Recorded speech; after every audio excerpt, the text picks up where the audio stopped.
శ్రీరామ రామ రామేతి రమే రామే మనోరమే సహస్రనామ తత్తుల్యం రామనామవరాననే. జై శ్రీరామ్, జై శ్రీరామ్, జై సీతారాం. రామాయణ అనుభవం 110వ భాగము. శూర్పణఖ కఠినోక్తులను కరుడు సహింపజాలలేదు. సోదరి, నీ అవమానాగ్ని నన్ను దహించి వేస్తున్నది.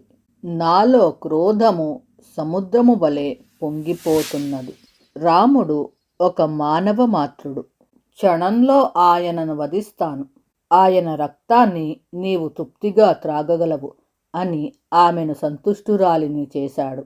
తన దగ్గర ఉన్న 14,000 మంది రాక్షసులను, నల్లమబ్బు వంటి రంగుగల వారిని, శార్దూల దర్పలను, భయంకర యుద్ధకర్ములను సిద్ధం కావించాడు. ఉత్తమాశ్వ సంయుక్తమై సూర్యప్రభా సంకాసమై మహారథాన్ని అధిరోహించాడు. వివిధాయుధోపేతులైన వేలాది మంది రాక్షసులు దూషణ త్రిశర పురస్సరంగా కరుని అనుసరించారు.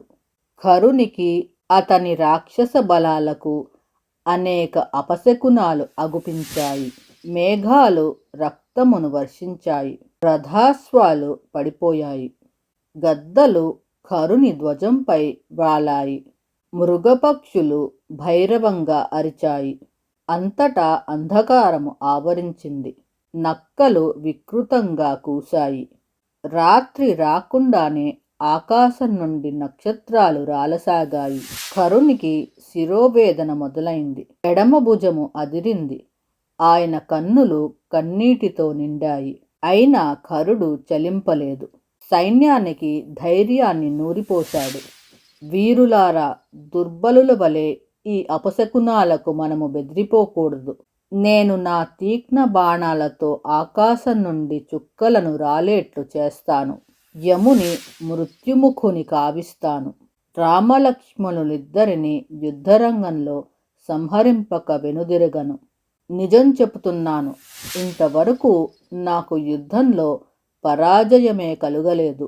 ఐరావతంపై అధిరోహించి వచ్చిన అమరేంద్రునినైనా హతమారుస్తాను. నాకు మానవులో లెక్క.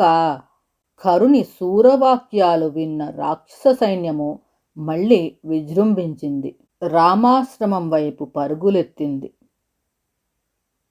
శ్రీరామ రామ రామేతి రమే రామే మనోరమే సహస్రనామ తత్తుల్యం రామనామవరాననే.